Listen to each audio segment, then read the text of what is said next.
Next point is gases have a natural tendency to mix with one another, that is known as diffusion.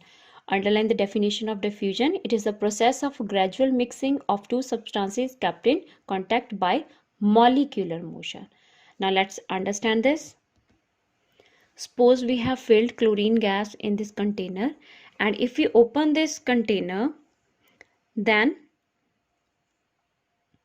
the particles of chlorine, they will collide with the particles of air and they will mix with each other, right? So this is a diffusion, that this is a process of gradual mixing of two substances kept in contact. Okay, will not stir it, but they will mix with each other because their molecules, they will move, they will strike with each other, and this is known as molecular motion. Last characteristic is gases can be liquefied, right? We know that oxygen is a gas, nitrogen is a gas, and we can get liquid oxygen also and liquid nitrogen also. Means we can liquefy the gases. How? By cooling or by applying pressure. We know gases, they can move in any direction, they move far away from each other, so that's why they can attain any shape and they can occupy space in which container these are filled, right? So now what happen if we apply pressure? If we apply pressure on it, so these molecules of gas will come closer. Okay, their space, interparticle space will become less and attraction will become more.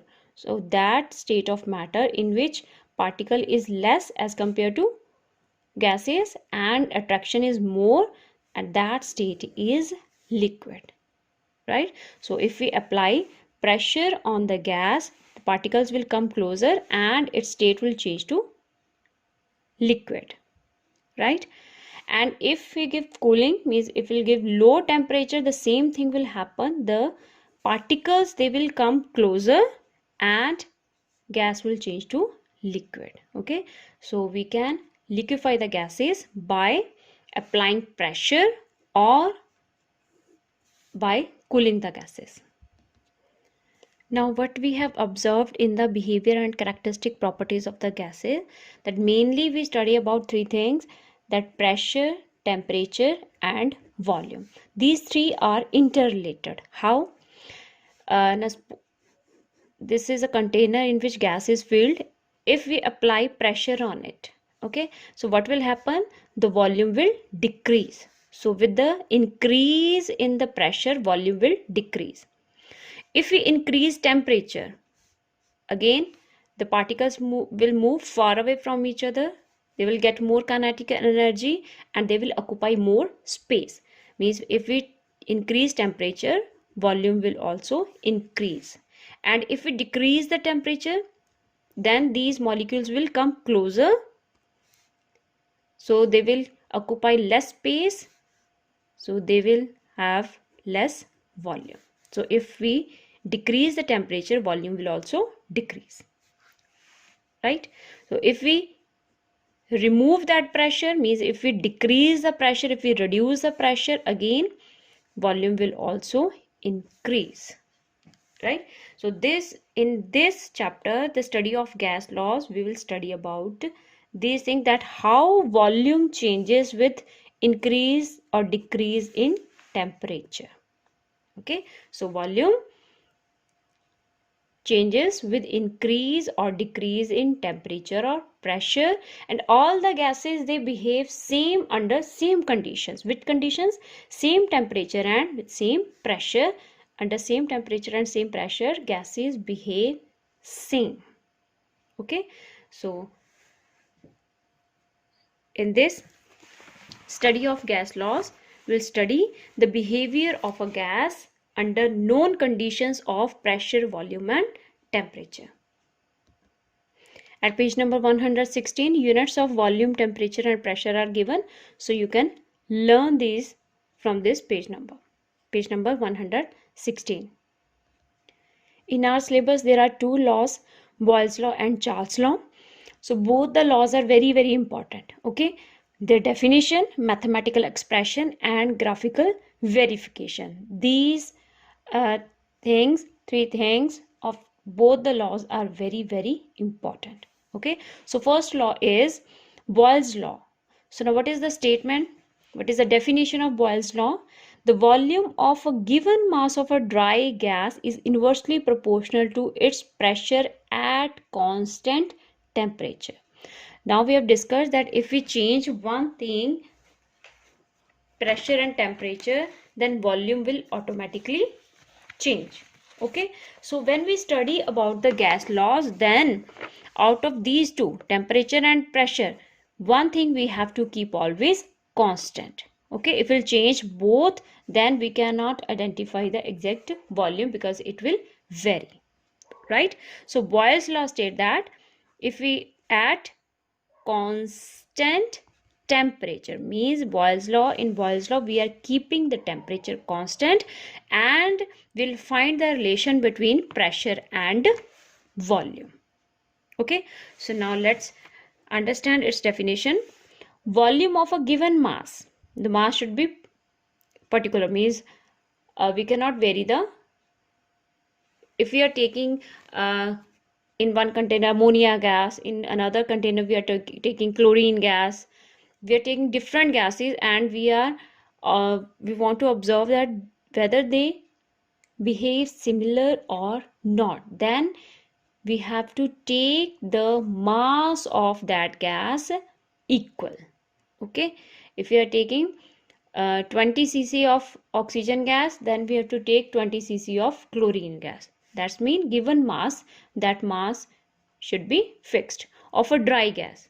Okay, why it is written dry gas? Because in some gases we collect, when we prepare the gases in lab, we collect them over water. Okay, so that gases may contain water molecules. So for these laws, this is applicable on dry gas, right? So volume of a given mass of a dry gas is inversely proportional to its pressure. Okay, that we know. How? If we increase pressure, okay, in this container there is gas, and if we increase pressure, then volume will decrease, and if we remove that pressure, if we reduce that pressure, then volume will increase. This is that it is inversely proportional. एक increase हो रहा है तो दूसरा क्या हो रहा है, decrease हो रहा है, इसको बोलते हैं inversely proportional. Okay, so I hope you understood the definition, that volume of a given mass of a dry gas, volume क्या होगा, inversely proportional to its pressure, but temperature should be constant, right? So this is the definition, and next is mathematical expression. How we'll write it? So we'll say that suppose a gas occupy volume V1 and pressure is P1. Okay, suppose we are filled a gas in this and we apply pressure, that is P1, and volume of that container is V1. Okay, then how we can write it? That V1 and P1 are inversely proportional. ये तो directly proportion हो गया, ठीक है. सो अगर one increase हो रहा है तो दूसरा decrease, so will write it like this. So V1 is inversely proportional to P1, right? So now we will remove this sign of